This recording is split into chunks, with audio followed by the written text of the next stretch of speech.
네, 계속해서 긴급 진단 또 이어가겠습니다. 이번에는 페트라 자산운용의 용환석 대표 모셨습니다. 어서 오세요. 예, 안녕하십니까. 예, 네, 반갑습니다. 인터뷰 응해 주셔서 예, 감사합니다. 일단 예, 감사합니다. 단기적으로는 시장에서 어떤 부분을 우리가 눈여겨볼 필요가 있다고 보십니까?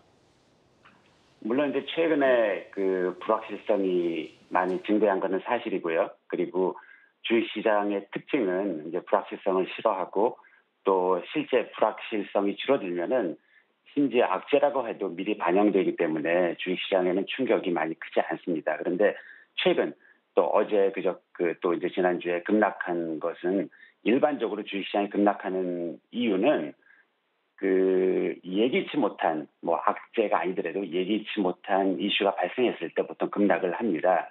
예를 들어서 최근에 뭐 많이 이야기가 되는 게 엔캐리형 뭐 청산 이슈인데 물론 그 엔화 약세가 지속되면서 이런 부분들이 일반적으로 예상된 부분이 있지만 최근에 일본 이제 금리 인상 그 시점에서는 많은 예상을 하지 못한 것 같습니다. 그러다 보니까 이 엔캐리가 청산이 되면서 또 많은 레버리지 때문에 또 이런 부분들이 과거에 미국 자산 특히 이제 빅테크 투자됐던 부분들이 많이 이제 매도가 되면서 또 같이 우리나라 또 어저께 보면은 우리나라 대만 특히 이제 반도체 위주의 증시들이 많이 하락을 했는데 그런 이유가 있지 않았나 생각을 합니다.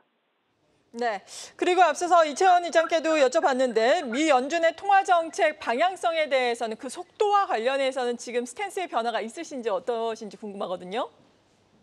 물론 이제 최근 이제 미국 경기 침체 우려 있기 전에는 그 시장에서 9월 금리 인하 가능성 뭐 이런 부분들이 많이 예측이 돼서 주가가 나쁘지 않았었죠. 근데 이제 최근에 많은 부분이 바뀌었고 그러다 보니까 당연히 그 예상보다는 빠르게 혹은 또 빠르지 않더라도 금리 인하 속도가 빠를 것으로 그 예상이 되죠. 물론 또 이제 그런 부분들이 아직은 불확실성이 많이 있지만 어떻게 결정이 될지 이런 부분들이 좀 가시화가 되면은 또 증시에는 긍정적으로 작용하지 않을까 생각을 합니다. 네.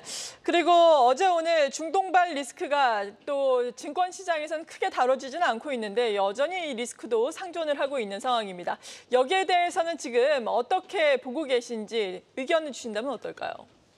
예, 물론 이러한 지정학적 이슈가 증시에 큰 영향을 주지만 또 제가 이런 지정학적 이슈의 전문가는 아닙니다. 하지만 과거에 뭐 최근은 아니지만 2020년인가 그 미국에서 그 이란의 솔레이만이라는 그 고위 사령관을 드론 공격으로 그 이제 사망한 사건이 있었고 또 올해 초에도 그 시리아 소재 이란 영사관을 폭격을 해서 이스라엘이 이란의 고위 지휘관이 사망을 했거든요. 최근에 이런 이슈들을 볼 때 그 과거에도 이란이 대응은 하지만 또 직접 대응을 안 한 경우도 있고 좀 이제 시간을 갖추고 대응을 한 경우도 있고 또 대응을 하더라도 확전 특히 이제 미국과의 확전을 원하지 않는다는 사인을 보낸 그런 사례를 볼 때 이번에도 또 이렇게 큰 뭐 확전이 될 정도로 대응을 할 것으로 보이지는 않습니다. 하지만 어쨌든 이 아직 그 어떤 대응이 나올지 불확실성이 있기 때문에 이런 부분들이 좀 가시화가 되면은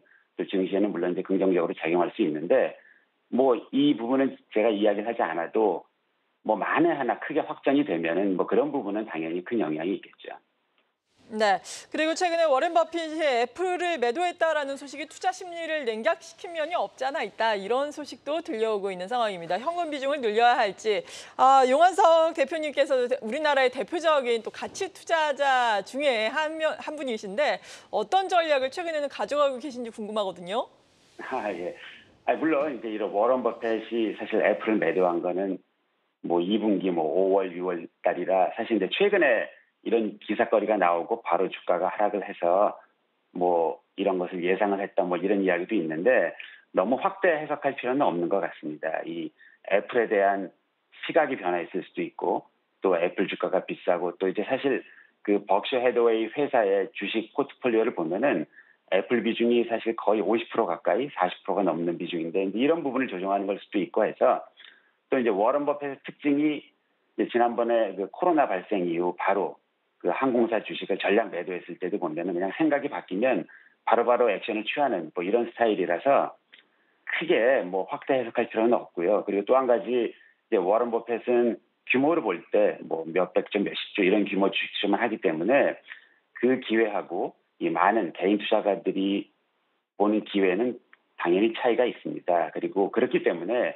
뭐 워런 버핏이 현금 비중을 늘렸다고 해서 일반 투자가들이 기회가 없는 건 아닌 것 같고요. 또 어떤 면에서는 좀 장기적으로 보면은 최근에 뭐 주가가 2,500이 깨진다 뭐 했지만 또 전에 2022년 후에는 뭐 2,000, 코로나 때는 1,500, 그 전에는 1,000, 금리 위기 때는 이렇게 우리나라 주식시장이 크게 상승을 하진 않았지만 그래도 장기적으로 보면 우상향을 하고 또 개별 기업 우량주들은 또 상승을 많이 합니다. 장기적으로는.